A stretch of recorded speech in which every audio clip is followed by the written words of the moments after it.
যাদেরকে কবরের ভিতরে ফেরেশতা দিয়ে সওয়াল করাবেন না, সওয়াল জবাবের সম্মুখীন তাদের হতে লাগবে না। কোন বান্দাকে যখন আল্লাহর বান্দারা কবরস্থানে দিয়ে চলে আসবে, মানুষেরা 40 কদম চলে আসার পর মুনকার নাকির ফেরেশতা চলে আসবে। মান রাব্বুকা ওয়া মান দীনুকা, আল্লাহর নবী চেহারা দেখে বলা হবে মা কুনতা তাকুলু ফি হাযার রাজুল, এই ব্যক্তি সম্পর্কে তুমি কি জানতে তা বলে দাও। কিন্তু দেখা যাবে কবরের ভিতরে ফেরেশতা লাশ খুঁজে পাবে না। আল্লাহর ফেরেশতা বলবেন ও রব্বুল আলামিন, আল্লাহ জানার কবরে আসলাম, তার লাশটা কোন জায়গায় গেল? আল্লাহ একটু আগে তো তাকে দাফন দেয়া হলো, লাশ তো খুঁজে পাওয়া যায় না। ওই কবরের ভিতরে লাশের বদলে দেখা যাবে একটা সবুজ রঙের সুন্দর একটা বড় পাখি। ওই সবুজ রঙের বড় পাখিটাকে দেখার পর আর ফেরেশতা জিজ্ঞেস করবে এ পাখি কে, তুমি কি, তোমার পরিচয়? ওই পাখিটা জবাব দিয়ে বলবে আমি আর দুনিয়ার অন্য কেউ নয়, এই মানুষটা একটু আগে যাকে দাফন দেওয়া হয়েছে তার ভালো আমল যেটা ছিল আমার আল্লাহ পাক ওই ভালো আমল দিয়ে আমায় বানিয়েছে। আল্লাহর ফেরেশতা বলবেন একটু আগে যাকে দাফন করা হলো সে কোথায় গেল? ও আমার ভাইজানেরা, সবুজ রঙের বিরাট পাখি তার ডানার ভিতরে আল্লাহর ওই বান্দাটাকে আর ডানার তলায় চাপা দিয়ে রেখে দেবেন। এই মানুষটাকে দেখতে পাওয়া যাবে না। ওই পাখি বলবে না না না, তার সওয়াল করার কোনো প্রয়োজন নাই, তোমরা চলে যাও আল্লাহর কাছে। ফেরেশতা বলবেন না তো আল্লাহর হুকুম আমি সওয়াল করবই। এই সময় আমার আল্লাহ ডাক দিয়ে বলবে বান্দা আমার ওই আমার ফেরেশতা আমার বান্দার পক্ষে সবুজ রঙের পাখিটা যা বলে তার কথাটা তোমরা মেনে নাও। ও আমার ভাইজানেরা, ফেরেশতারা তাকে জিজ্ঞেস করে বলবেন এই বান্দা কি এমন আমল করত যার কারণে আল্লাহ পাক তাকে এই কবরের সওয়াল জবাব থেকে হেফাজত করেছে? সবাই ওই সবুজ রঙের পাখিটা বলবেন এই বান্দা রাতের বেলা ঘুমানোর আগে সূরা মুলকের তেলাওয়াত করত। জোরে বলে সুবহানাল্লাহ। কোন সূরা?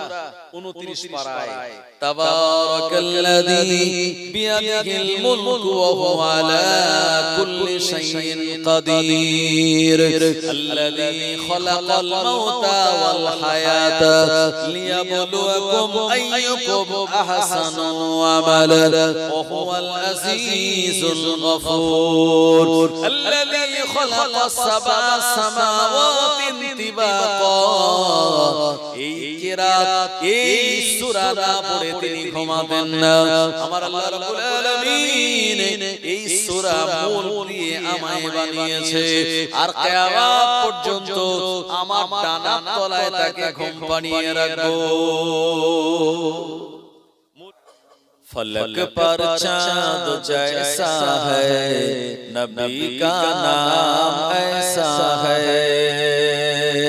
फलक पर चांद जैसा है नबी का नाम ऐसा है, दिलों से गम मिटाता है मोहम्मद नाम ऐसा है। ये दिल जब गम गमारा हो मोहम्मद याद आता है, ये दिल जब गम गमारा हो मोहम्मद याद आता है, जुदा जब कोई प्यारा हो मोहम्मद याद आता है, फलक पर चाँद जैसा है नबी का नाम ऐसा है, दिलों से गम मिटाता है मोहम्मद नाम ऐसा है। अल्लाहुम्मा सल्ली अला सय्यिदिना व अला आले सय्यिदिना।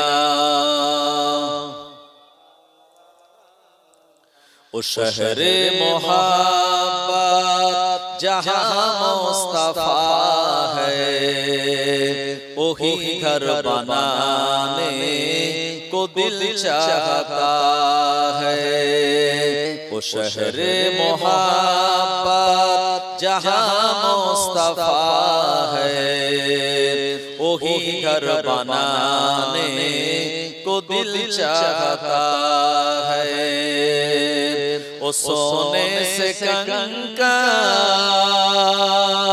ओ चांदी से माटी नजर में बसाने को दिल चाहता है जो पूछा नबी ने कि कुछ घर पे छोड़ा तो सिद्दीक़ अकबर के होठों पे आया वो माल दौलत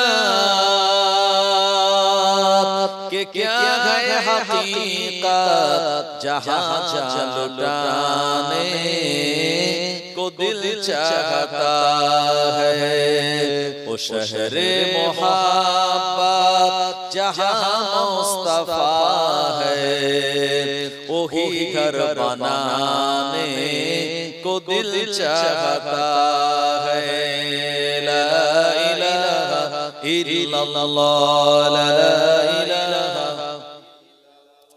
ला इलाहा इल्लल्लाह मुहम्मदुर रसूलुल्लाह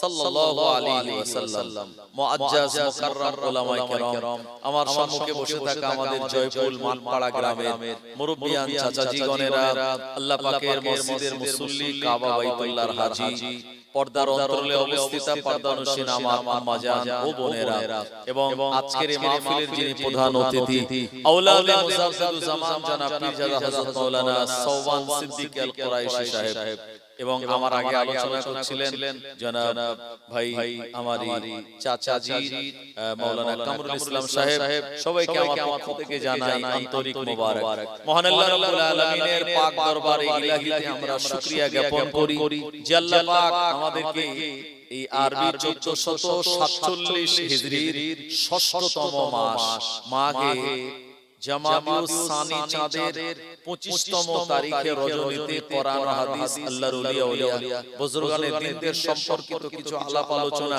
শোনার জন্য আল্লাহ আমাদেরকে মনোনীত করেছেন এজন্য মহব্বতের সঙ্গে বলুন আলহামদুলিল্লাহ কারণ এই পাড়ায় বা গ্রামে অনেক মানুষ তাই না সবাই আসেনি বা সবাই আসতেও পারবে না কারণ আল্লাহ এই মসজিদে সবাইকে ডাকেন না আল্লাহ সবাইকে কাবা বাইতুল্লাহর মেহমান বানান না আল্লাহ পাক নবীজির রওজার মেহমান বানান না সবাইকে আল্লাহ মসজিদে কুবাতে নামাজ পড়ান না সবাইকে জলসার মাহফিলেও আসার মতো কি সেই মেন্টালিটির সুযোগ অনেকের হয় না কারণ তাদের এই কাল আমাদের অন্তর যেটা আছে এটা যদি পরিষ্কার না হয় এটা যদি সমস্যা হয় তো আমরা এই ভালো জায়গাগুলোতে যেতে পারবো না কেন কারণ শয়তান আমাদের প্রকাশ্য শত্রু সে আমাদেরকে টেনে ধরে যে ওখানে যাস না কারণ ওখানে গেলে কি হবে আল্লাহর রহমত নাজিল হবে আর শয়তান চায় যে বান্দারা যেন রহমত প্রাপ্ত না হয় তো আল্লাহ আমাদেরকে আনিয়েছেন বসিয়েছেন এজন্য মহব্বতের সঙ্গে একটু মহব্বতে শুকরিয়া আদায় করে বলুন আলহামদুলিল্লাহ প্রিয় নবী সাল্লাল্লাহু আলাইহি ওয়াসাল্লামের রওজায়ে তাহারে জানাই প্রাণ ভরা দুরূদ ও সালামের নজরানা মহব্বতের সঙ্গে বলুন সাল্লাল্লাহু আলাইহি ওয়াসাল্লাম আমার ভাইয়েরা আমি আপনাদের কাছে কোরআনুল মাজিদের একটি আয়াতে কারিমা তেলাওয়াত করেছি আল্লাহ শুনিয়েছেন ইয়া আইয়ুহাল্লাযীনা আমানু হে আমার ঈমানদার বান্দা বান্দীরা হে ঈমান আলো ইত্তাকুল্লাহ তোমরা আল্লাহকে ভয় করো কেমন ভয় করা লাগবে হাক্কা তুকাতিহি প্রকৃত ভয় করার মতো ভয় করো আর মনে রেখো ওয়ালা তামুতুন্না আর তোমরা ইন্তেকাল করো না ইল্লা ওয়া আনতুম মুসলিমুন যতক্ষণ পর্যন্ত পাক্কা মুমিন মুসলমান না হতে পারবে ও জনেরা যুবকেরা কবরটা তো মুসলমানের জন্যই, কবরটা আমার আল্লাহ মুসলমান ইমানদারের জন্য জান্নাতের টুকরা বানিয়ে দেবেন। এই দুনিয়া জমিনে আমালে জিন্দেগি যদি আমরা বানাতে পারি, কবরে চলে যাওয়ার পর এই দুনিয়া থেকে আমরা সেখানে বেশি শান্তি পাবো। আমরা অনেকে রাগ করি, কি হয় যে নানান রকম সংসারে অশান্তি, নানান কিছু সমস্যা প্রবলেম, তো অনেকে বলে আল্লাহ তুমি আমার মরণ করো, আর এই বাঁচতে চাই না দুনিয়ায়। বলি কি বলি না, রাগ হয় আমাদের, আল্লাহ তুমি মরণ করো। কিন্তু মরেও যদি সুখ না পাই তাহলে মরে তো লাভ নেই। তো মরে সুখ পেতে গেলে আমাদের কি করতে হবে? আল্লাহকে ভয় করতে হবে। আর আল্লাহকে ভয় করা মানেই শরীয়তের আইনগুলিকে যারা মেনে চলে তারাই তো আল্লাহকে ভয় করে। এই দুনিয়ার জমিনে আল্লাহর একজন ওলির নাম আপনাদেরকে শোনাই।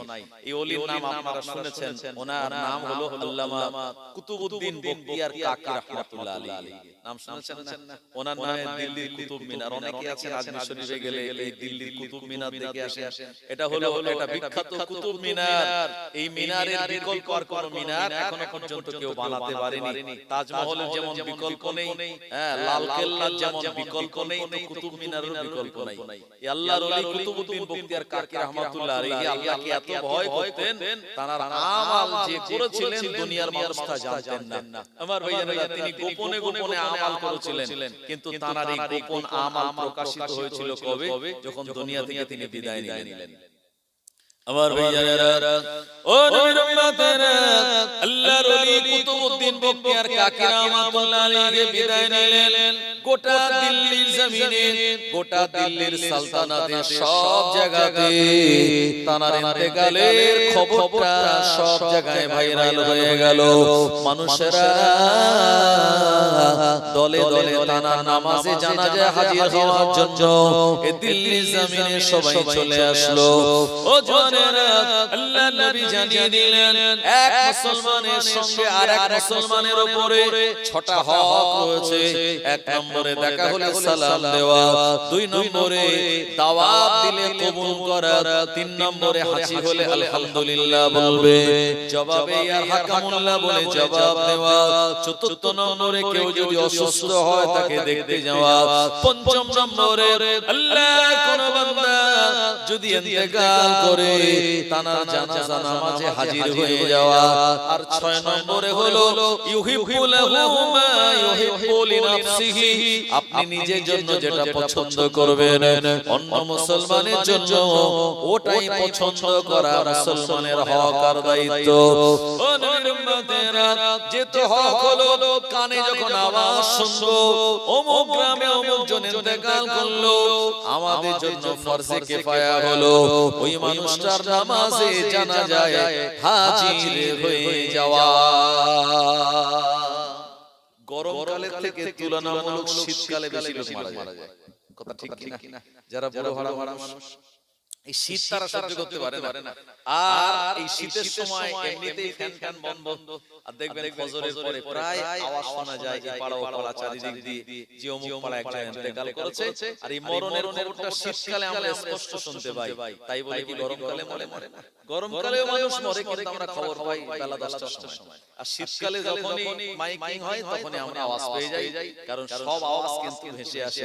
মাঝে মাঝে গরমকালেও শিয়াল ডাকে, কিন্তু ওই আওয়াজটা আসে না। কিন্তু শীতকালে আওয়াজ বিশাল আওয়াজ আসে, তো আমরা ভাবি শিয়াল আমাদের মাঠে মানে আগে থেকে বেড়ে গেছে। না, বাড়িনি, আগে যাচ্ছিল তাই আসে, তবে আওয়াজ একটু তারা বেশি দিচ্ছে। তো যাই হোক, এই শীতকালে মানুষ বেশি ইন্তেকাল করে, তো আমরা এই জানাজা নামাজে হাজির হব, এটি হলো আমাদের হক, এক মুসলমান আর এক মুসলমানের হক। নবীজি বলেছেন, এ আমার উম্মতেরা, আল্লাহর কোন বান্দার নামাজে জানাজা যদি আদায় করা যায়, আমার আল্লাহ পাক ওই বান্দার নামায় আমালে এক কিরাত সওয়াবটা দান করে দেবেন।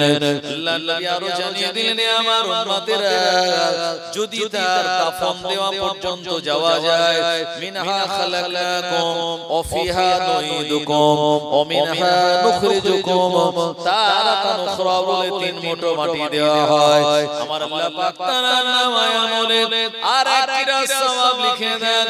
আল্লাহ নবী সাহাবীরা বললেন, ইয়া রাসূলুল্লাহ, হাবিবাল্লাহ, এক কিরাত পরিমাণ কতটা সওয়াব নবী আমার জানিয়ে দিলেন। এক কিরাত পরিমাণ সওয়াব হলো উহুদ পাহাড়ের মতো সমতুল্য। উহুদ পাহাড় আল্লাহ আমায় দেখিয়েছে, কিছুদিন আগে গিয়েছিলাম আমি। উহুদ পাহাড় বিশাল পাহাড়, এর কালার আলাদা। এ তো অনেক আছেন, চাচাজি গিয়েছেন, হ্যাঁ এই যে মেরাজুল ভাই সেও গিয়েছে, এই মাঠবাড়ি থেকে অনেকেই গিয়েছে উমরাতে। তো নবীজির যে মদিনার মসজিদ, এই মদিনার মসজিদ থেকে বাইরে বার হলে উহুদ পাহাড় দেখা যায়। একেবারে কালারটা অন্য পাহাড়ের থেকে আলাদা। আর এই পাহাড়ের মাথায় মুসা নবীর ভাই হারুন আলাইহিস সালামের মাজার আছে। এই পাহাড় এমন এক পাহাড়, নবীজি বলেছে উহুদকে আমি ভালোবাসি, উহুদ আমায় ভালোবাসে। সুবহানাল্লাহ। আর উহুদ পাহাড় হলো জান্নাতি পাহাড়, যেটা জান্নাতেও থাকবে। আমার ভাইয়েরা, কেন জান্নাতে থাকবে?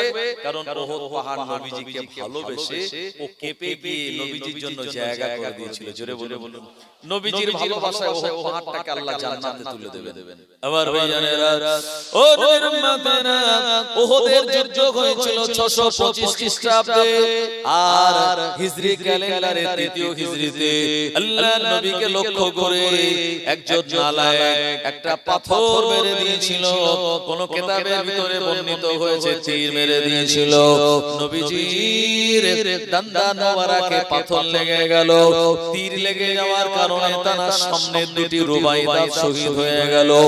আল্লাহ নবীর ঠোঁট মোবারক কেটে গেল, এখান থেকে রক্ত ঝরঝর করে জারি হয়ে গেল। নবী আমার বললেন, আমার সাহাবীরা কে আছো, আমায় তুলে নিয়ে উহুদ পাহাড়ের উপরে নিয়ে চলে যাবে। হযরত আবু তালহা রাদিয়াল্লাহু আনহু বলেন, আল্লাহ নবী যখন ডাক দিয়েছেন, আমি তালহা দৌড়ে দৌড়ে গিয়ে প্রিয় নবীকে আমি আসাদ ওই পাহাড়ের উপরে তুলে নিয়ে গেলাম। নবীজি আর হাঁটতে পারেন না, কারণ পাহাড়ের উপরে ওঠাটা কষ্টকর, উপরে থেকে উঠতে নবীজির কষ্ট হয়। আল্লাহ নবী উহুদ পাহাড়কে লক্ষ্য করে বললেন, এ উহুদ, তুই যদি আমায় ভালোবাসিস, মহব্বত করিস, আমার জন্য একটা গোপন জায়গা তুই বানিয়ে দে আল্লাহর হুকুমে। প্রিয় নবী বলার সঙ্গে সঙ্গে উহুদ পাহাড়টা কেঁপে গিয়ে ফেটে গেল মাঝখান দিয়ে। আর নবীজির জন্য একটা সুন্দরতম বসার জায়গা করে দিয়েছিল। জোরে হবে না? উহুদ পাহাড় দুই দিকে ফেটে গিয়ে নবীজির জন্য বসার জায়গা করে দিয়েছে। আর যে পাথরের উপরে নবীজি বসেছে ওটা একটা পুরো টুলের মতো। আর সেই জায়গায় আজও নবীজি রক্ত মাখা অবস্থায় তার দান্দান মোবারক দিয়ে রক্ত পড়ছিল। সেই পাহাড়ের ওই জায়গাটা, পাথরটা আজ লাল হয়ে আছে।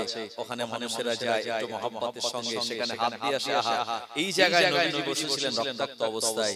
তাই পাহাড় নবীজিকে ভালোবেসেছে, আল্লাহ পাহাড়কে জান্নাতে দেবে। আর আমরা সেই নবীর উম্মত, আমরা যদি নবীকে ভালোবেসে একটু মজলিসে এসে বসি, তো আল্লাহ আমাদের জান্নাত দিতে পারেন না? পারেন।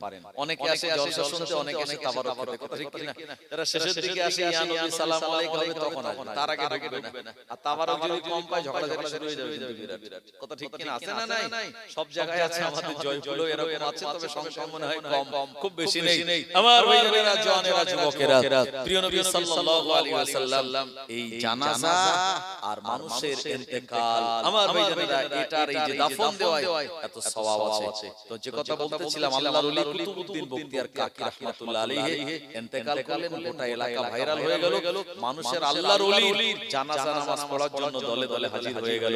এমনি সাধারণ মানুষের জানাজা পড়া আর আল্লাহর ওলিদের জানাজা পড়া, দুটোর ভিতরে অনেক পার্থক্য আছে।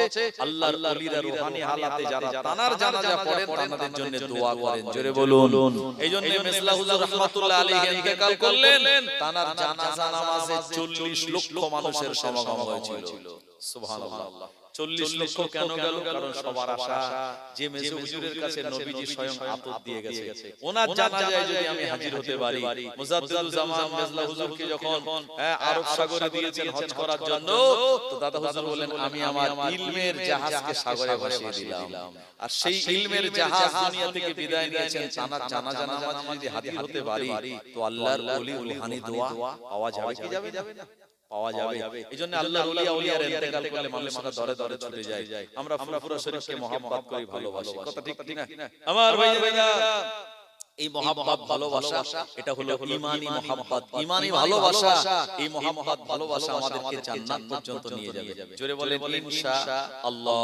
তবে মাঝে মাঝে কিছু পীরজাদা হুজুরদের কাণ্ড কারখানা দেখে আমরা হয়তো গোটা ফুরফুরাকেই বদনাম করে বসে, এই হুজুর এই করছে সেই করছে। না না, এটা বলবেন না, কারণ ফুরফুরা শরীফের এই সিলসিলা কোনো পীরজাদা হুজুরের নয়, এটা হলো স্বয়ং দাদা হুজুর রাহমাতুল্লাহ আলাইহি। আপনি যদি সিলসিলার বিরুদ্ধে আঙ্গুল তোলেন তো দাদা হুজুরের বিরুদ্ধে আঙ্গুল উঠে যাবে, আর যদি কোনো একজনের বিরুদ্ধে বলে তার অসুবিধা নাই। কি বুঝলেন আমার ভাইয়েরা?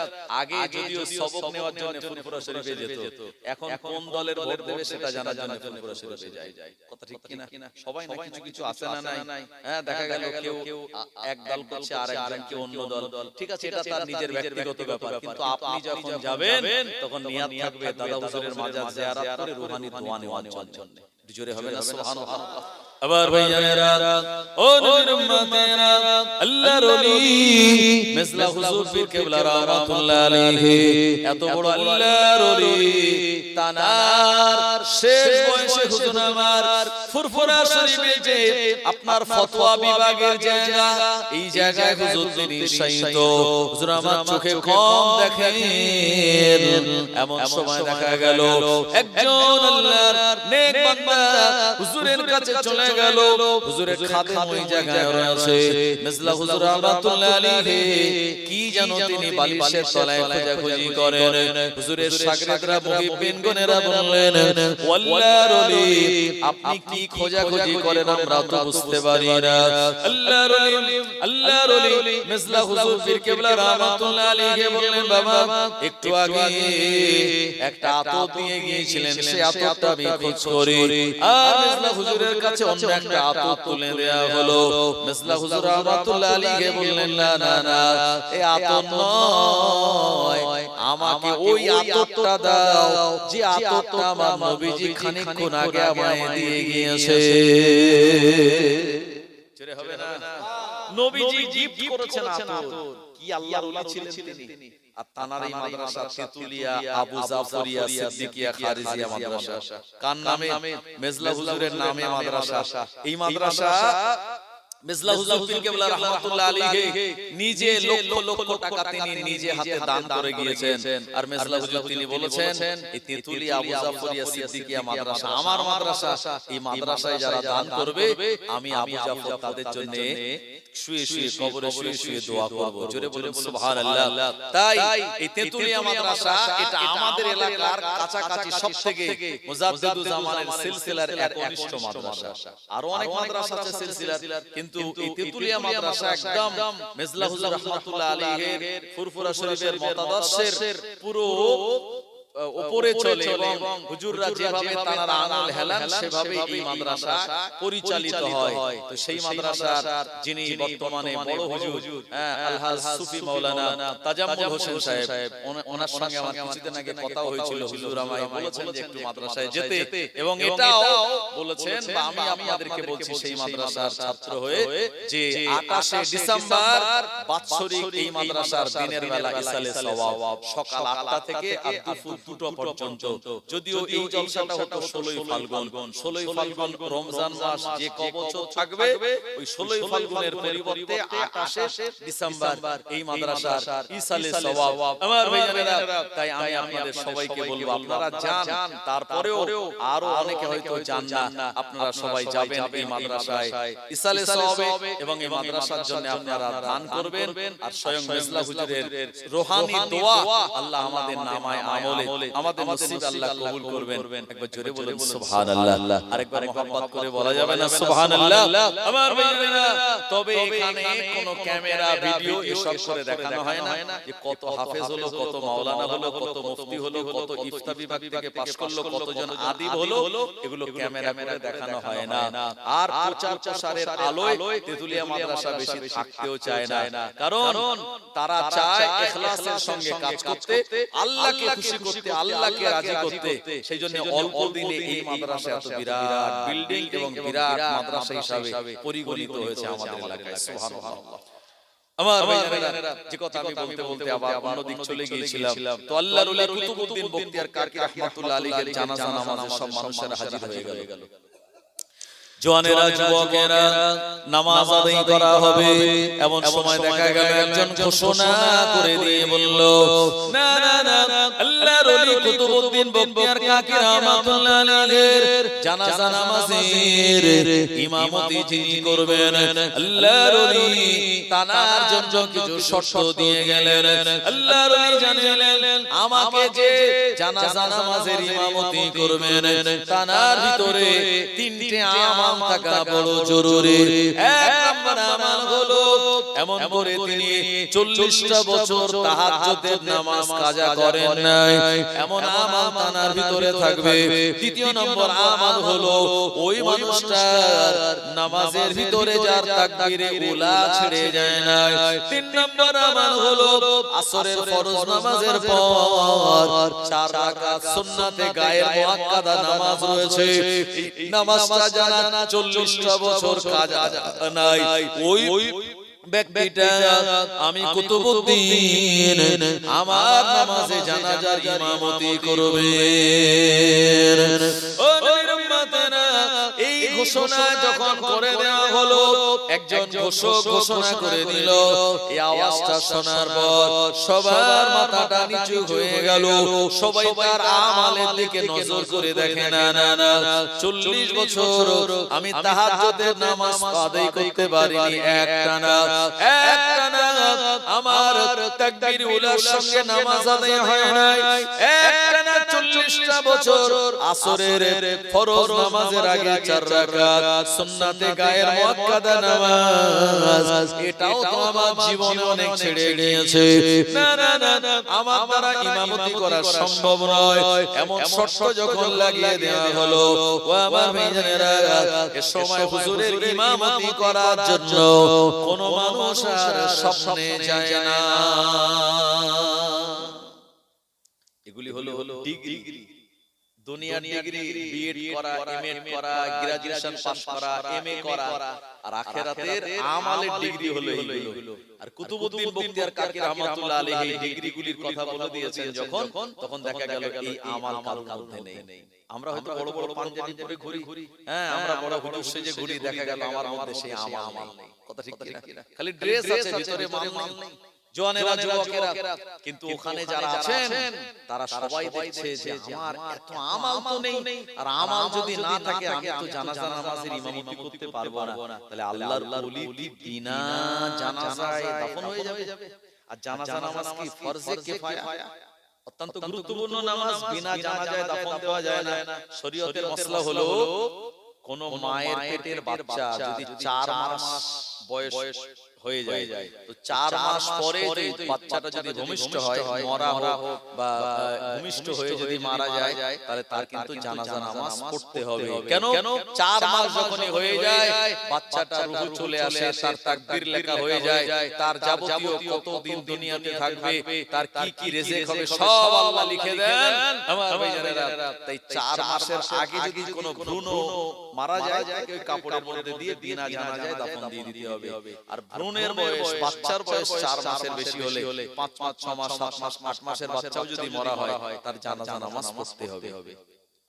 আবার ভাইজানেরা, ও নবীর উম্মতেরা, না না, এমন কোন আমলওয়ালা মানুষ নাই আল্লাহর ওলি কুতুবউদ্দিন বখতিয়ার কাকি রাহমাতুল্লাহ আলাইহির জানাজা নামাজ পড়বেন।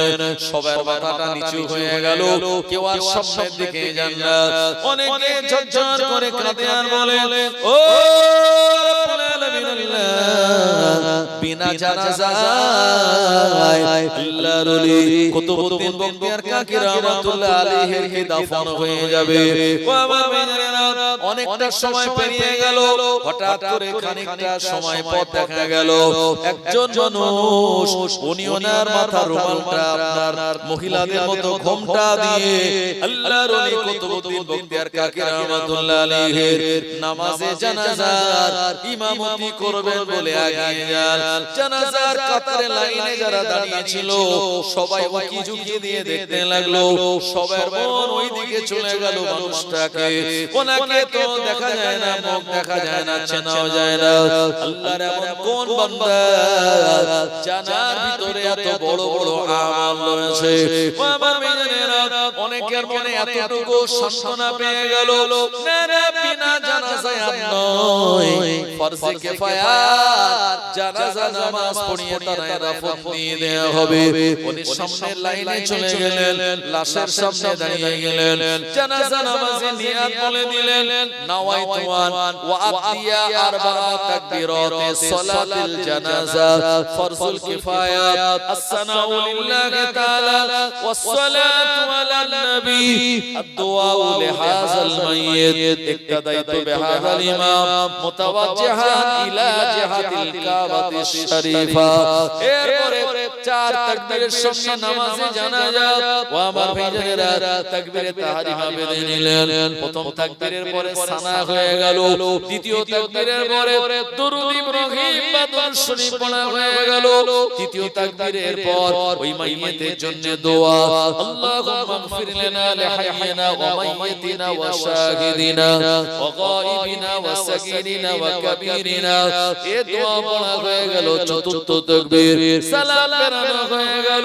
ও নবীর উম্মতেরা, জানাজা নামাজ হয়ে যাওয়ার পর সবার মনে মনে কৌতূহল, ওই মানুষটাকে আমরা দেখব জানার ভিতরে 40 বছর তাহাজ্জুদ কাজা যায়, 40টা বছর তাকবীরে উলা যারা ছেড়ে যায় না, আর আসরে 4 রাকাত সুন্নাতে গায়ের মুআক্কাদা তারা ছেড়ে যায় না। এত বড় আল্লাহর ওলিকে একটুখানি আমরা দেখব। আল্লাহর ওই নেক বান্দাকে দেখার জন্য ও আমার ভাইয়েরা সবাই তাকে ঘিরে ধরলেন, সবাই তার কাছে চলে গেলেন। এই সময় আল্লাহর ওই নেক বান্দাটা আর আল্লাহর ওই কুতুবউদ্দিন বখতিয়ার কাকি রহমাতুল্লাহ আলাইহির কাছাকাছি গিয়ে, খাটিয়ার কাছে গিয়ে তার মুখের কাপড়টা সরিয়ে ঝরঝর করে কেঁদে বললেন, আল্লাহর ওই কুতুবউদ্দিন, দুনিয়াতে এত বেশি আমাল করে আমার আল্লাহকে রাজি করিয়ে তুমি দুনিয়া থেকে বিদায় দিয়ে চলে যাচ্ছ, আর তোমার আমালের কথা মানুষ জানলেও তোমার হায়াতে থাকা অবস্থায় কেউ জানতে পারে নাই, অথচ আমার আমালের খবর দুনিয়ার মানুষের কাছে তুমি প্রচার করে দিলে। ও আমার ভাইয়েরা, এই মানুষটা কথাটা বলে যখন মাথা উঁচু করলো, সবাই দেখতে পেলেন উনি আর অন্য কেউ নয়, উনি হলেন ও জামানার দিল্লি সালতানাতের বাদশা। ওনার নাম হলো শামসুদ্দিন আল-তামাস রাহমাতুল্লাহ আলাইহি। একবার প্রাণ খুলে বলুন সুবহানাল্লাহ। ও নবীর উম্মতেরা, তাই দুনিয়ার জমিনে আল্লাহর নেক বান্দা হতে গেলে 5 ওয়াক্তের নামাজের পাশাপাশি আমাদের তাহাজ্জুদ পড়া লাগবে, সালাতুল নওয়াবিন পড়া লাগবে, ইশরাকের নামাজ পড়া লাগবে, সালাতুল চাশতের নামাজ পড়া লাগবে, সালাতুল হাজাতের নামাজ পড়া লাগবে, সালাতুল তওবার নামাজ পড়া লাগবে।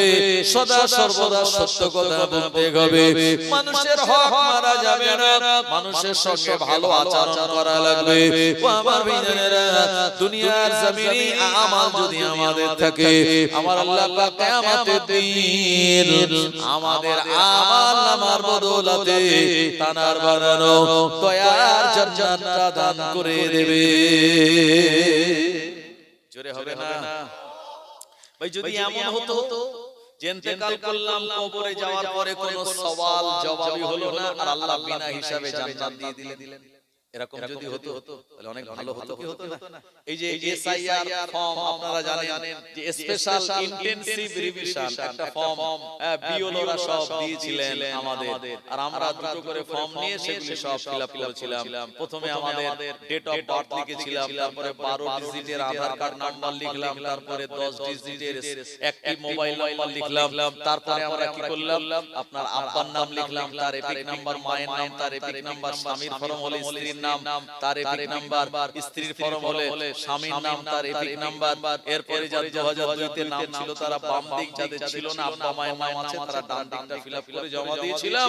আর বিএলওর কাছ থেকে একটা রিসিপ্ট কপিও করিয়ে নিয়েছি, যদি কোনো কারণে ভোটার লিস্টে নতুন ভোটার লিস্ট 2026 বিধানসভার আগে যেটা বার হবে ওতে যদি নাম পাওয়া যায় না পাওয়া যায় বা খসড়া তালিকায় নাম না ওঠে, তাহলে এটা আমাদের জন্য একটা বিরাট বড় ডকুমেন্টস যেটা আমরা জমা দিয়েছি। ঠিকঠাক কথা ঠিক কি না? তাহলে এসআইআর অলরেডি আমরা ফিলআপ করে জমা দিয়েছিলাম, খসড়া তালিকাও 16 তারিখে মানে গতকাল বেরিয়ে গিয়েছে। কথা ঠিক কি না? তো 16 তারিখে খসড়া যা বার হলো তাতে দেখা গেল আমাদের বিরুদ্ধে বলা হচ্ছিল রোহিঙ্গা আছে 2 কোটি, সেই নানান কথা, কিন্তু দেখা গেল যা বাদ দিয়েছে তারা বেশিরভাগ সব মারা গিয়েছে। আমাদের উত্তর 24 পরগনায় প্রায় 7,92,000 ভোটার মানে তাদের নাম বাদ গেছে। তার মধ্যে দেখা গেল 4 লাখ লোক যারা মারা গেছে, 3 লাখ মহিলা যাদের অন্য জায়গায় বিয়ে হয়ে গেছে, আর কিছু মানুষ যাদের খুঁজে পাওয়া যায়নি তাদের সংখ্যাটা খুব কম। আর যাদের সত্যিকারই বাদ গেছে তারা কিন্তু বেশিরভাগ অন্য ধর্মের মুসলমান ভাই, কারণ মুসলমানেরা এই ভারতবর্ষের ভূমিপুত্র আমরা। কথা ঠিক কি না আমার ভাইজানেরা, জওয়ানেরা, যুবকেরা? তাই রোহিঙ্গা পাওয়া যাবে এই সমস্ত স্লোগান যারা দিচ্ছিল তাদের মানুষ কিন্তু বেলুন বেলুন চুষে গেছে। তো দুনিয়ায় আমরা এসআইআর ফর্ম ফিলআপ করেছি, এগুলি জমা দিয়েছি একটাই কারণে, যাতে ভোটার লিস্টে আমাদের নামটা থাকে আর আমরা যেন ভোটটা ঠিকঠাক দিতে পারি। মনে রাখুন আল্লাহ রাব্বুল আলামিন আমাদের জন্য এই দুনিয়াতে বিদায় নেওয়ার আগে আমরা যখন কবরে যাব আমাদেরও এই যে একটা ফর্ম দিয়ে দিয়েছেন, এই ফর্মের নাম হলো ঈমান। আর ঈমানের পরিচয় হলো লা ইলাহা ইল্লাল্লাহ মুহাম্মাদুর রাসূলুল্লাহ সাল্লাল্লাহু আলাইহি ওয়াসাল্লাম। আমাদের এই ফর্মে যদি 5 ওয়াক্ত নামাজের সওয়াব লেখা থাকে, আর এক মাসের রোজার সওয়াব যদি লেখা থাকে, দান খায়রাতের সওয়াব যদি লেখা থাকে, আমার ভাইজানেরা এই ভালো কথা বলা, ভালো কাজ করার সওয়াব যদি লেখা থাকে, তো এই আমলগুলি দেখে আল্লাহ পাক আমাদেরকে জান্নাত দিয়ে দেবেন। আর আমালের খাতা যদি একেবারে ফাঁকা হয়ে যায় তাহলে কি সেখানে জান্নাত পাওয়া যাবে বলে মনে হয়? যাবে না। এসআইআর এখানে ফর্ম ফিলআপ যারা করেনি বা জমা দেয়নি তাদের নাম কিন্তু আসবে না। তাই মনে রাখতে হবে এই দুনিয়াতে বাঁচার জন্য যদি আমরা এত ফর্মালিটি মেইনটেইন করতে পারি, আখিরাতে যাওয়ার আগে আমাদের মেইনটেইন করা লাগবে কি লাগবে না? আবার ভাইজানেরা ও নবীর উম্মতেরা, মহান আল্লাহ রাব্বুল আলামিন শুনিয়ে দিলেন কিয়ামতের মহা ময়দানে একদল মানুষ যারা উঠবে, দেখা যাবে অনেক নামাজ আদায় করেছিল, অনেক রোজা পালন করেছিল, দান খায়রাত কম ছিল না দুনিয়াতে, কিন্তু কিয়ামতের দিন তাদের আমলনামা হলো পুরো সাদা, কোন আমল খুঁজে পাওয়া যাবে না। আল্লাহ রাব্বুল আলামিন এই সমস্ত বান্দা বান্দাদের একটা জায়গায় দাঁড় করাবেন, তারা দাঁড়িয়ে থাকবে আর ফারিস্তারা তাদের আমলনামার খাতা নিয়ে যাবে, গিয়ে দেখা যাবে পুরো আমলনামার জায়গাটা পুরো ফাঁকা। আবার ভাইজানেরা ও নবীর উম্মতেরা, এই সমস্ত বান্দা বান্দীরা নাচার হয়ে যাবে, তারা বলবে ও রব্বুল আলামিন আল্লাহ, দুনিয়াতে আমরা নামাজ পড়েছিলাম, আমরা রোজা করেছিলাম, দুনিয়াতে আমরা দরুদ শরীফ পড়েছিলাম, দুনিয়াতে আমরা মাহফিল শুনেছিলাম, দুনিয়ার জমিনে আমরা এই ভালো ভালো কাজ করেছিলাম, আমাদের সব আমলগুলি কোন জায়গায় গেল? ফারিস্তারা আমাদের আমলগুলি মনে হয় লেখেনি। আমার আল্লাহ রাব্বুল আলামিন বলবেন, দুনিয়াতে তোমরা অনেক সওয়াব পেয়েছিলে বটে, অনেক ভালো ভালো আমল করেছিলে বটে, কিন্তু না না না, আজকে আমলনামা তোমাদের ফাঁকা হয়ে যাওয়ার কারণ হলো তোমরা পরের গীবত করতে, মানুষের গীবত গিল্লা করতে, আর মানুষের বিরুদ্ধে কথা বলতে পিছনে, আর বিভিন্ন রকমের বদনাম করতে। এই মানুষের পিছনে কথা বলা হলো গীবত। কোরআন মাজিদ আল্লাহ শুনিয়েছেন, ওয়াইলুল লিকুল্লি হুমাযাতিল লুমাযা আল্লাযী জামা মালাহু ওয়া আদ্দাদা। এমন করে যারা যারা মানুষের সামনে বা পিছনে দুই জায়গায় সমালোচনা করে তাদের ধ্বংস এবং এই ধ্বংস হওয়ার জন্য এই দুনিয়াতে মানুষ বেঁচে থাকবে বটে, কিন্তু আমলনামা সব ফাঁকা হয়ে যাবে। ও আমার ভাইয়েরা, এরা নাচার হয়ে বলবে আল্লাহ আমাদের আমল গেল কোথায়? এই সময় বলা হবে তোমার সওয়াবগুলি তাকে দিয়ে দেয়া হয়েছে। তুমি যার সমালোচনা করেছিলে, যার এমন করে গীবত করেছিলে, আর গীবত করা মানে মরা ভাইয়ের গোশত আর নিজে খাওয়া, এই কাজ করার জন্য ভালো আমল দুনিয়াতে করলেও তার সওয়াব কিন্তু পুরো জিরো। এ বান্দা তখন হাতের চামড়াটা আর পায়ের চামড়া কামড়াবে, হায় হায় করবে, তারা বলবে ইয়া লাইতানি কুনতু তুরাবা। আজকে দিনে যদি আমরা গরু ছাগলের মতো মাটি হয়ে যেতাম, আল্লাহ যদি আমাদের হিসাব না নিতেন তাহলে কতই না ভালো হতো। কিন্তু না না না, এদিন আফসোস করে তারা কিছুই পাবে না। এজন্য দুনিয়া জমিনে আমরা ভালো আমল করব, নামাজ করব, রোজা রাখবো, হজ করব, যাকাত দেব, কিন্তু মানুষের সমালোচনা গীবত করা যদি আমাদের ভিতর থেকে বন্ধ না হয় তাহলে এই ভালো আমলের সওয়াবগুলি কিয়ামতের মহা ময়দানে পাওয়া যাবে না। ও নবীর উম্মত-উম্মতানিরা, আবারো একদল মানুষ হবে আমার আল্লাহ যাদেরকে কবরের ভিতরে ফেরেশতা দিয়ে সওয়াল করাবেন না, সওয়াল জবাবের সম্মুখীন তাদের হতে লাগবে না। কোন বান্দাকে যখন আল্লাহর বান্দারা কবরস্থানে দিয়ে চলে আসবে, মানুষেরা 40 কদম চলে আসার পর মুনকার নাকির ফেরেশতা চলে আসবে, মান রাব্বুকা ওয়া মান দীনুকা, আল্লাহ নবী চেহারা দেখে বলা হবে মা কুনতা তাকুলু ফি হাযার রাজুল, এই ব্যক্তি সম্পর্কে তুমি কি জানতে তা বলে দাও। কিন্তু দেখা যাবে কবরের ভিতরে ফেরেশতা লাশ খুঁজে পাবে না। আল্লাহর ফেরেশতা বলবেন ও রব্বুল আলামিন, আল্লাহ জানার কবরে আসলাম, তার লাশটা কোন জায়গায় গেল? আল্লাহ একটু আগে তো তাকে দাফন দেয়া হলো, লাশ তো খুঁজে পাওয়া যায় না। ওই কবরের ভিতরে লাশের বদলে দেখা যাবে একটা সবুজ রঙের সুন্দর একটা বড় পাখি। ও আমার ভাইয়েরা, ওই সবুজ রঙের বড় পাখিটাকে দেখার পর আর ফেরেশতা জিজ্ঞেস করবে এ পাখি কে, তুমি কি, তোমার পরিচয়? ওই পাখিটা জবাব দিয়ে বলবে আমি আর দুনিয়ার অন্য কেউ নয়, এই মানুষটা একটু আগে যাকে দাফন দেওয়া হয়েছে তার ভালো আমল যেটা ছিল আমার আল্লাহ পাক ওই ভালো আমল দিয়ে আমায় বানিয়েছে। আল্লাহর ফেরেশতা বলবেন একটু আগে যাকে দাফন করা হলো সে কোথায় গেল? ও আমার ভাইজানেরা, সবুজ রঙের বিরাট পাখি তার ডানার ভিতরে আল্লাহর ওই বান্দাটাকে আর ডানার তলায় চাপা দিয়ে রেখে দেবেন, এই মানুষটাকে দেখতে পাওয়া যাবে না। ওই পাখি বলবে না না না, তার সওয়াল করার কোনো প্রয়োজন নাই, তোমরা চলে যাও আল্লাহর কাছে। ফেরেশতা বলবেন না তো আল্লাহর হুকুম আমি সওয়াল করবই।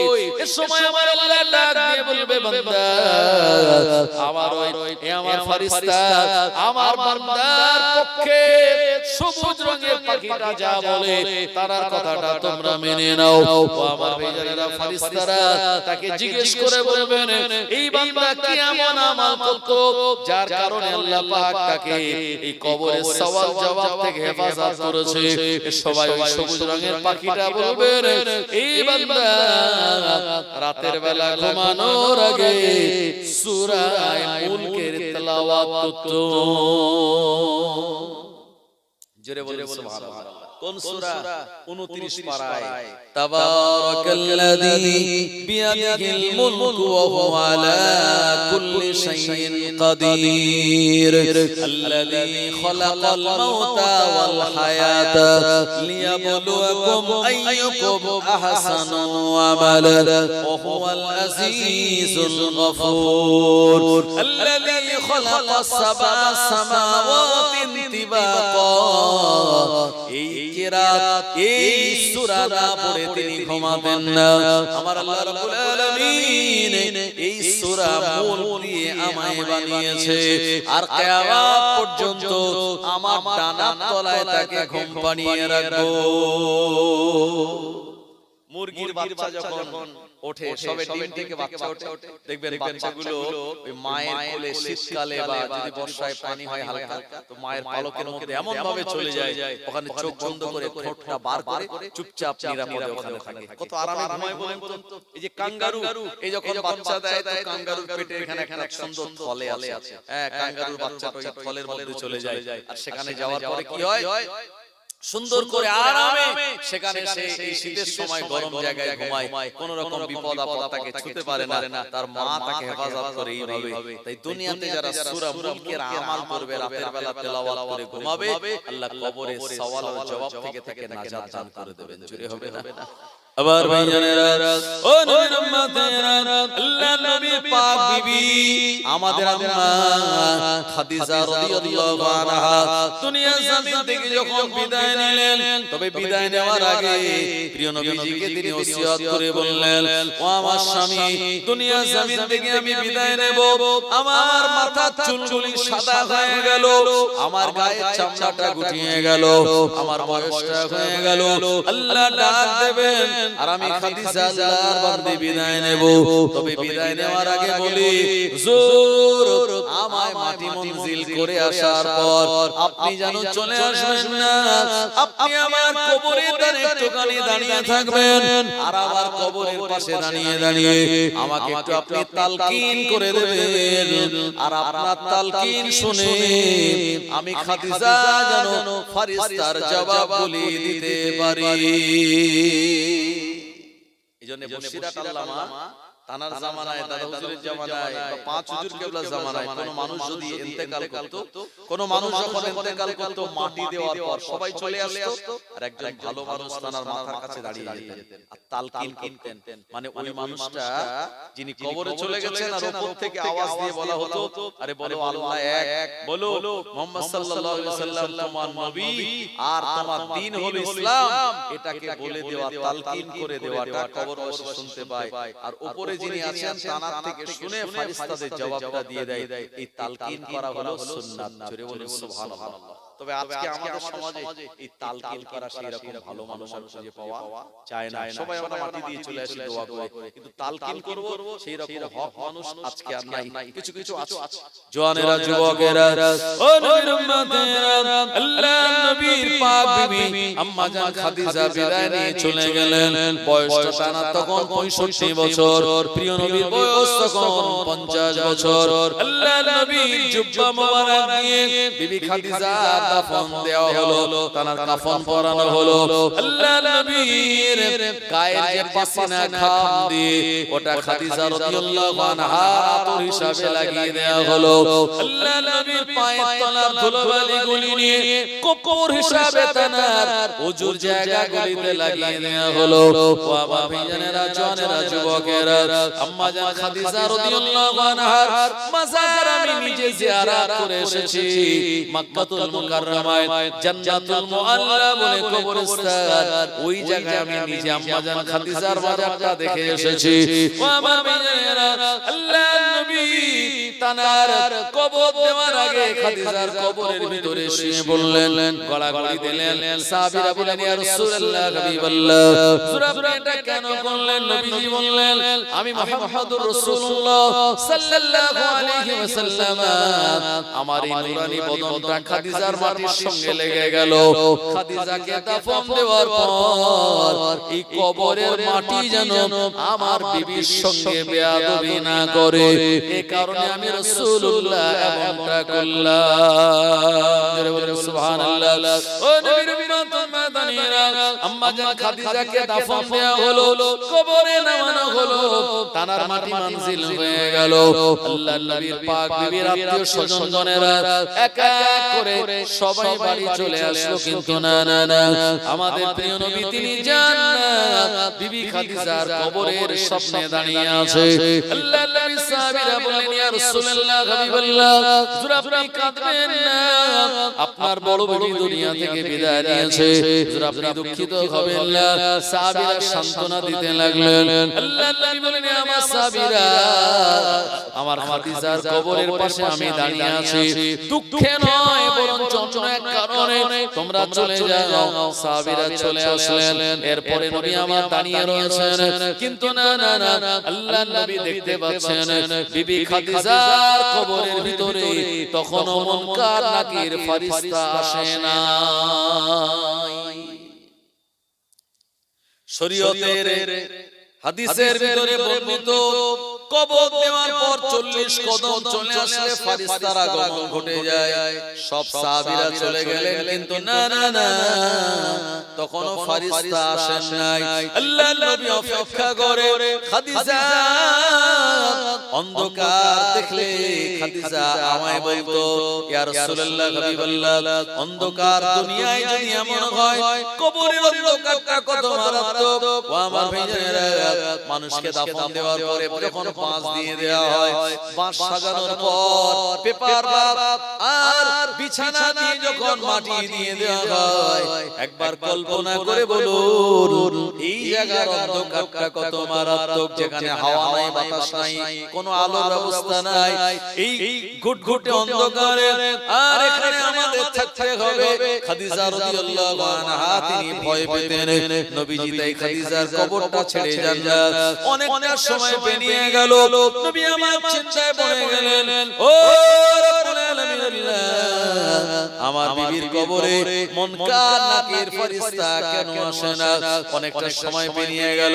আমার আল্লাহ বলেন, জিবরাইল তুমি চলে যাও আর আমার হাবিবকে শুনিয়ে দাও, আমার হাবিবের বিবির কবরে আমি আল্লাহ সওয়াল করার জন্য ফেরেশতা পাঠাবো না, বরঞ্চ ওই খাদিজা স্বামীর খেদমত করে আমায় এত রাজি খুশি করিয়েছে, স্বামীকে এত মহব্বত করলো, তার নবীকে এত ভালোবাসলো, মহব্বত করেছে, আমি আল্লাহ রাব্বুল আলামিন খাদিজার উপরে রাজি আর খুশি হয়ে গেলাম। আমার নবীকে শুনিয়ে দাও, খাদিজার সওয়ালের জবাব দেওয়ার জন্য আমার নবীকে দাঁড়াতে হবে না, বরঞ্চ আমি আল্লাহ আমার বান্দি খাদিজার সওয়ালের জবাবগুলি দিয়ে দিয়েছি। আর বলেন সুবহানাল্লাহ, নারে তাকবীর। স্বামীকে মহব্বত করেছে, ভালোবেসেছে, নবীকে মহব্বত করেছে, ভালোবেসেছে, আল্লাহ হেফাজত করেছে। আর আমাদের ঘরের মায়েরা, আমাদের ঘরের স্ত্রীরা স্বামীকে হেফাজত খেদমত করে। জি, নবীজি বলেছেন, যদি মহিলারা জান্নাত পেতে চাও তো স্বামীর খেদমত করো, আর ছেলেরা যদি জান্নাত পেতে চাও তো মায়ের সেবা করো, আল্লাহ জান্নাত দিয়ে দেবে। জওয়ানেরা, যুবকেরা, আমাদের দেশে দেখা যায়, আমাদের এলাকায় দেখা যায় অনেক মহিলারা যারা তাদের স্বামীকে মোটেও মানে না। এরকম আছে না নাই? স্বামী যদি বলে ডান দিকে যাও তো বাম দিক যায়, স্বামী যদি বলে বাম দিকে যাও তো ডান দিক যায়, স্বামী যদি বলে হ্যাঁ সে বলে না, স্বামী যদি বলে হ্যাঁ তো সে বলে না। তো এই যে বিপরীত চলা, প্রিয় নবী সাল্লাল্লাহু আলাইহি ওয়াসাল্লাম জানিয়েছেন, স্বামী যদি কারোর উপরে অবাধ্য হয়, ওই স্ত্রীর নামাজ কালাম আল্লাহর দরবারে পৌঁছাবে না। জওয়ানেরা, যুবকেরা, ও মায়েরা, বোনেরা, নবীর উম্মতেরা, এজন্য স্বামীকে খেদমত করা লাগবে। প্রিয় নবী আমার জানিয়ে দিলেন, আল্লাহর পরে যদি কোনো মানুষকে আমি আল্লাহ সিজদা করার হুকুম দিতাম, তাহলে মহিলাদের বলতাম তারা যেন তাদের স্বামীকে সিজদা করে। ও মায়েরা, বোনেরা, নবীর উম্মতেরা, দুনিয়া জমিনে আম্মা জান ফাতেমা স্বামী আলীর খেদমত করে জান্নাত পেয়েছেন। খাদিজা রাদিয়াল্লাহু আনহা নবীজির খেদমত করে জান্নাত পেয়েছেন। আসিয়া তার স্বামী ছিল ফেরাউন, আল্লাহদ্রোহী, তারপরেও স্বামীর খেদমত করে আল্লাহ জান্নাত দিয়েছেন। এজন্য দুনিয়া জমিনে জান্নাত যদি মায়েরা পেতে চায়, স্বামীর বাধ্য হওয়া লাগবে, স্বামীর অবাধ্য হওয়া যাবে না। আর আমরা যারা পুরুষ, মাদেরকে ভালোবাসতে হবে, মায়ের মহব্বত ভালোবাসা আমাদের রাখতে হবে। আব্বাকে আব্বা বলে ডাকতে হবে, মাকে মা বলে ডাকতে হবে। তাদের সঙ্গে মহব্বত ভালোবাসা থাকলে তাদের দোয়া ইনশাআল্লাহ আমাদের নসিবে লেগে আল্লাহ জান্নাত দান করে দেবেন। জোরে হবে না সুবহানাল্লাহ। আমার ভাইজানেরা, জওয়ানেরা, যুবকেরা, এই দুনিয়া জমিনে আল্লাহ রাব্বুল আলামিন আমাদেরকে সবাইকে মৃত্যু দেবেন। আমরা দুনিয়াতে শত চেষ্টা করলেও আমরা কেউ বাঁচতে পারবো না, কিন্তু মৃত্যু থেকে আমরা কেউ বাঁচতে পারবো না, কিন্তু চেষ্টা করলে আমরা জাহান্নাম থেকে বাঁচতে পারবো। কথা ঠিক কি না? মৃত্যু থেকে বাঁচা যাবে না, চেষ্টা করলে আল্লাহ জাহান্নাম থেকে আমাদেরকে বাঁচিয়ে দেবেন। তাই জাহান্নামের রাস্তা থেকে আল্লাহ আমাদের সবাইকে হেফাজত করুক এবং জান্নাতের রাস্তায় চলার মতো তৌফিক দান করে দিক। জোরে বলেন আল্লাহুম্মা আমিন। আমার ভাইজানেরা, কোরআন মাজিদের পারা নম্বর 15, সূরার নাম সূরা বানী ইসরাঈল। আল্লাহ পাক তিনি শুনিয়ে দিলেন, ইয়াওমা নাদউ কুল্লা উনাসিন বিইমামিহিম। কিয়ামতের মহাময়দানে আল্লাহ রাব্বুল আলামিন আমাদেরকে ডাক দেবেন ইমাম সহযোগে। ইমাম বলতে মসজিদের ইমাম নয়, ইমাম বলতে আমাদের মাসলাকের ইমাম, ইমামে আযম আবু হানিফা রাহমাতুল্লাহ আলাইহি। ও আমার ভাইজানেরা, ইমামে আযম নোমান বিন সাবিত রাহমাতুল্লাহ আলাইহি তিনি হলেন আমাদের মাসলাকের ইমাম। আমাদের তরিকাতের ইমাম হলেন ফুরফুরা শরীফের মুজাদ্দিদুজ জামান দাদা হুজুর রাহমাতুল্লাহ আলাইহি। এনাদের সহযোগে আল্লাহ আমাদেরকে ডাক দেবেন, আর ইমামদের আমরা যারা অনুসরণ করব ওই ইমামরা আল্লাহর জান্নাতে চলে যাবে, আর আমরাও আল্লাহর জান্নাতে যেতে পারবো যদি আমাদের পীর এবং আমাদের ইমামগুলি নির্বাচন করা সঠিক হয়। আমার আল্লাহ পাক তাদের ওসিলা করে তাদের সুপারিশ কবুল করে নিয়ে দয়ার জান্নাত নসিব করে দেবে। একটা কুকুর যদি জান্নাতে যেতে পারে, আর আমরা আল্লাহর বান্দা, আমরা হলাম আশরাফুল মাখলুকাত, আমরা ওলিয়াদের ভালোবাসলে জান্নাত পেতে পারি না ইনশাআল্লাহ। কারণ আসহাবে কাফের নাম আপনারা শুনেছেন, কোরআন মাজিদের 15 পারা সূরা বানী ইসরাঈলের পরে এই আসহাবে কাফ এনাদের সুন্দর করে আল্লাহ ঘটনা বর্ণনা করেছেন। আল্লাহ কোরআন মাজিদে শুনিয়েছেন, উদু ইলা সাবিলি রাব্বিকা বিল হিকমাতি ওয়াল মাউইজাতিল হাসানা। দুনিয়ার জমিনে মানুষকে আহ্বান করো, উদু তোমরা আহ্বান করো ইলা সাবিলি রাব্বিকা মানুষদিগকে আল্লাহর রাস্তার দিকে, বিল হিকমাত জ্ঞান আর বিজ্ঞানের দ্বারা, আর তোমরা মানুষদের আহ্বান করো ওয়াল মাউইজাতিল হাসানা। আমি আল্লাহ কোরআন মাজিদের ভিতরে অসংখ্য ওলিয়াদের ঘটনা, নবীদের ঘটনা বর্ণনা করেছি। এগুলি বলে তোমরা মানুষদের যখন আহ্বান করবে হৃদয়টা তাদের নরম হবে, আর আল্লাহর দিকে তারা দলে দলে চলে আসবে। ও আমার ভাইয়েরা, ঈসা আলাইহিস সালামের জামানার 7 জন উম্মত, এই জামানায় ঈসা নবীকে আল্লাহ যখন আসমানে তুলে নিলেন, এরপরে একজন বদমাইশ বাদশার আবির্ভাব হয়ে গেল। ওই বদমাইশ বাদশাটা বলল, আমার এলাকায় থাকতে গেলে আমাকে খোদা বলে মানতে হবে, আমাকে আল্লাহ বলে মানতে হবে, তবে আমার এলাকায় থাকবে। আর যারা আমায় আল্লাহ বলে মানবে না, আমার এলাকা থেকে তোমরা দূরে চলে যাও। যদি আমার এলাকা থেকে দূরে না যাও, আমি তোমাদেরকে ধরে হত্যা করে দেব। ও আমার ভাইয়েরা, জনেরা, যুবকেরা, কিন্তু না, এই বদমাইশ বাদশা চারিদিকে তার দেশের বাউন্ডারি লাগিয়ে দিল।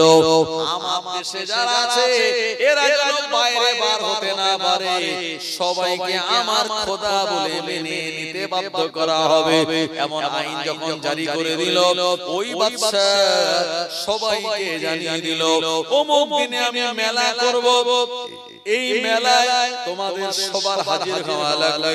যারা মেলায় হাজির হয়ে যাবে আমি ভেবে নেব তোমরা আমায় খোদা বলে মেনে নিয়েছো, আর যারা মেলায় হাজির হবে না এদেরকে আমি বিরুদ্ধ আচরণকারী মানুষ হিসাবে ভেবে তাদেরকে শুলে চড়িয়ে দেব।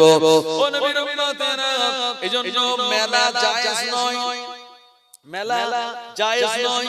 কাজীপাড়ার এক দিলপীর রহমাতুল্লাহ আলাইহির মাজারকে কেন্দ্র করে মেলা হয়। ও আমার ভাইজানেরা, আল্লাহর ওলি তিনি বলে যান নাই আমার মাজার কেন্দ্র করে তোমরা মেলা বসাও। হরওয়ার আব্বাস আলী রহমাতুল্লাহ আলাইহির মাজার কেন্দ্র করে মেলা হতো। ও আমার ভাইজানেরা, জওয়ানেরা, যুবকেরা, আল্লাহর ওলিরা মেলার বিরোধী ছিল। তবে দুঃখ লাগে আজকে যেখানে মেলা, এই মেলার নামে সেখানে কত খেলা চলে তার ঠিক ঠিকানা নাই। এইজন্য মুসলমান যারা ঈমানদার মেলার জিনিস খাওয়া বসিরাটার নামা জানিয়ে দিলেন আমাদের জন্য জায়েজ নয়। মেলা জিলিপি খাওয়া, বাদাম খাওয়া আমাদের জন্য জায়েজ নয়। আমার ভাইরা, এরপরে মেলাতে কি হয়, নানান কিছু সব অশরীয়তি কাজ হয়। তাই এই মেলায় চলবে না, নাগরদোল্লা চলে সেখানে চলে না। কিন্তু আমাদের দেখা যায় আজকে যে জলসাগুলি হয়, সেই জলসায় যে জিলিপি বাদাম বসে সেটা খাওয়া যাবে, এতে কোনো অসুবিধা নাই। তবে হ্যাঁ, জলসা কমিটির একটা নির্ধারিত সময় করে দেওয়া দরকার। দোকানদারদের যে ভাই তোমরা 9টা পর্যন্ত দোকান চালিও, তারপরে বন্ধ করে বাড়ি যেও, কারণ তোমাদেরও পেট আছে, তোমাদের ছেলেপুলে আছে, তারপরে আর থাকবে না, তাহলে আমাদের জলসার ক্ষতি হবে। ছেলে মেয়েরা তারা কি করবে, ওই জলসায় না বসে তারা মেয়েরা বাড়ির মধ্যে না গিয়ে তারা মেলায় ঘুরে বেড়াবে। যুবকেরা, এটা আমাদের ফলো রাখা দরকার প্রতিটা কমিটিকে। এজন্য আমাদের এই বছরে জয়পুর মোল্লাপাড়ায় যে নবী দিবস হলো, এই মসজিদ কমিটি থেকে সিদ্ধান্ত নেওয়া হয়েছিল যে এবারে টোটাল কোনো দোকানই বসতে দেওয়া হবে না। তো সেভাবে তাই করা হয়েছিল। তো দোকান না বসে কি হয়েছে, অনেক ভালো হয়েছে। মানে অনেক মানুষ তারা সকাল সকাল জলসাতে চলে আসতে পেরেছে এবং দেখা গেল অনেক বিশৃঙ্খলা হই হট্টগোল এগুলো থেকে আল্লাহ আমাদের হেফাজত করেছে। তো যাই হোক, এই যে পীরজাদা সোহবান সিদ্দিক হুজুর উনি আসছেন, উনি প্রচন্ড পরিমাণে মেলার বিরোধী। উনি বলেই দেন দাওয়াত দেওয়ার সময়, ওই জলসা যদি দোকান বসে তাহলে জ্বালিয়ে দাও, দোকান যদি না বসে তাহলে আমি আছি। ভালো, আলহামদুলিল্লাহ, তার চিন্তা চেতনা অত্যন্ত ভালো। মনে রাখতে হবে তিনি হলেন বড় হুজুর পীর কেবলা রাহমাতুল্লাহ আলাইহির পৌত্র। বড় হুজুর রাহমাতুল্লাহ আলাইহি তিনি ছিলেন কাইয়ুমুজ জামান, তার 4টা সন্তান। আবু আমসার সিদ্দিক হুজুর উনি বাংলাদেশে ইন্তেকাল করেছেন, বাংলাদেশে ওনার মাটি। আর দ্বিতীয় ছেলে হচ্ছেন আবু ইব্রাহিম হুজুর, খাঁটি আল্লাহর ওলি মানুষ। আমার ভাইজানেরা, দুনিয়া থেকে তিনিও বিদায় নিয়েছেন। বড় হুজুরের দুটো ছেলে এখনো হায়াতে আছে। একজন হলেন সেজ ছেলে মাতিউল্লাহ সিদ্দিকী সাহেব হুজুর, উনি হায়াতে আছেন তবে অসুস্থ। আর যিনি আসছেন আব্দুল্লাহ সিদ্দিকী সাহেব, উনিও অসুস্থ, বয়স হয়ে গেছে অনেক। আমার ভাইজানেরা, তো বড় হুজুরের এই দুইজন আওলাদ তারা বেঁচে আছেন। আর আল্লাহর কি শান, এই দুটো ছেলের একটা করে, দুই আওলাদের একটাই ছেলে। ওই মাতিউল্লাহ হুজুরের একটাই ছেলে মুজাহিদ সিদ্দিকী, আর আব্দুল্লাহ হুজুরের একটাই ছেলে সোহবান সিদ্দিকী।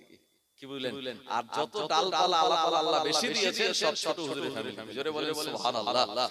এটা দাদা হুজুরের একটা স্পেশাল দোয়া, আল্লাহ পাক এই ঘরে বেশি আওলাদ সন্তানাদি বেশি দিয়েছেন। আবার ভাইজানেরা, একটু দরুদ শরীফ আল্লাহুম্মা সাল্লি আলা ওয়া আলা আলি সাইয়্যিদিনা।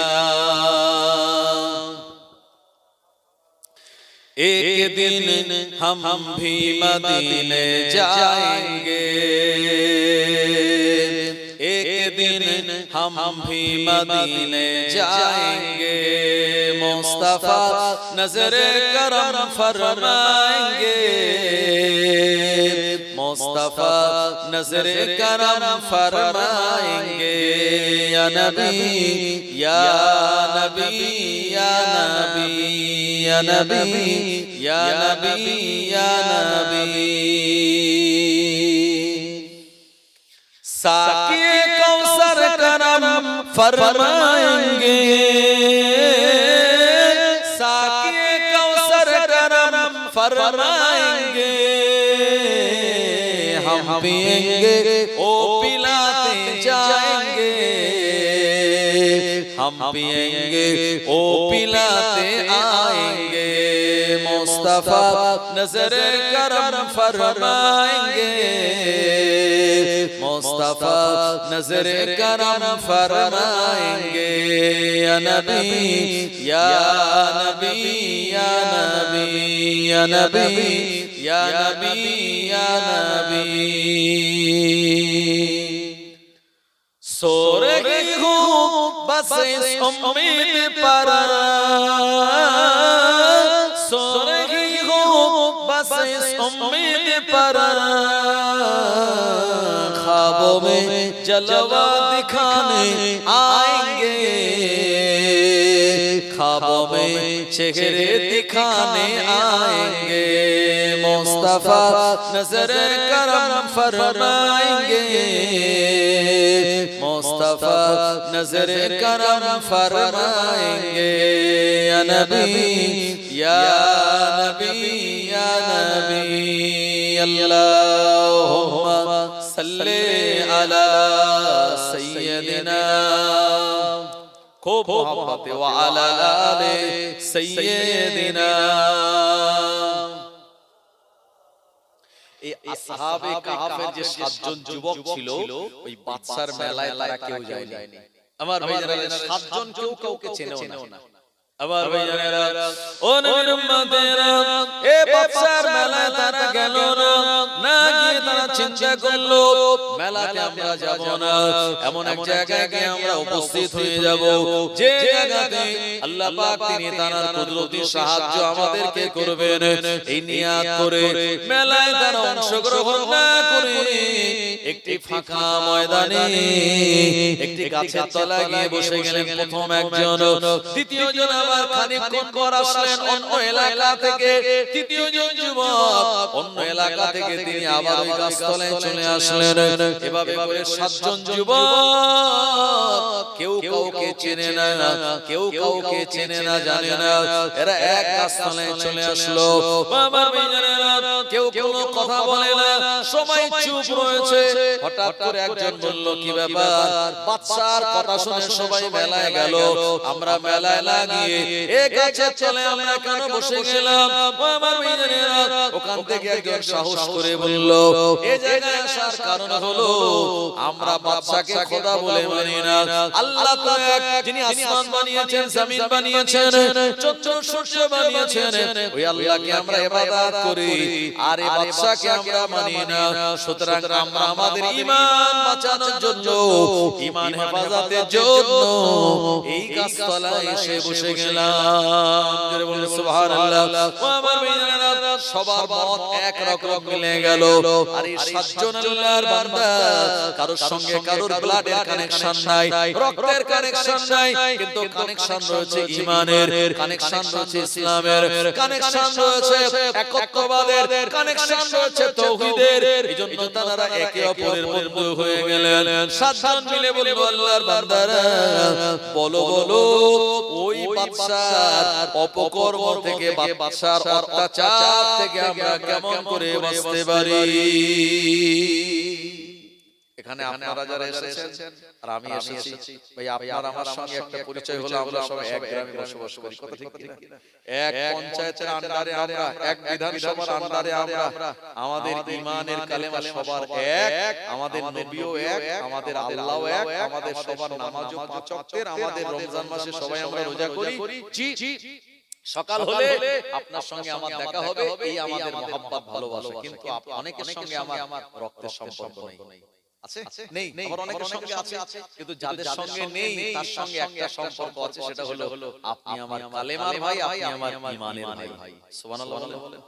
আবার ভাইজানেরা, ও নবীর উম্মতেরা, এই সময় সাতজন যখন কালেমার ভাই হিসাবে নিজেদের ভিতরে পরিচয় পেয়ে গেলেন, এনারা বলেন এক কাজ করা যাক, বাদশা যে কোনো প্রকার ইনফরমেশন পেয়ে গেলে আমাদেরকে গ্রেফতার করবে। ওদিকে বাদশার কানে খবর চলে গেল, সাতজন যুবক এরা মেলাতে না এসে অন্য জায়গায় চলে গেল। বাদশা আর সেনাবাহিনী পাঠিয়ে দিয়ে বলল, ওদেরকে ধরে আনো, গ্রেফতার করে আনো, ওদেরকে আমি শুলে চড়িয়ে দেব। আমার মেলায় কেন আসলো না, আমার হুকুম কেন তামিল করলো না? আমার ভাইজানেরা, এই সাতজন ব্যক্তি যখন সংবাদখানা পেয়ে গেল, এরা দেরি না করে ওখান থেকে ঈমান বাঁচানোর জন্য, জান বাঁচানোর জন্য অজানা গন্তব্যের দিকে চলে যায়। মরুভূমির রাস্তার দিকে গেল না, পাহাড়ি রাস্তার দিকে রওনা হয়ে গেল। পাহাড়ি রাস্তায় খানিকটা যাওয়ার পর একটা পাহাড়ের উপরে তার উঠে গেল, ওখান থেকে একটা গুহা দেখতে পেল। এই সাতজন বান্দা আল্লাহকে বললেন, ও রব্বুল আলামিন, কোন জায়গায় আমরা অবস্থান করব? আমার ভাইজানেরা, আমার আল্লাহ রব্বুল আলামিন তাদের মনে একটা ইশারা দিয়ে দিলেন। আল্লাহ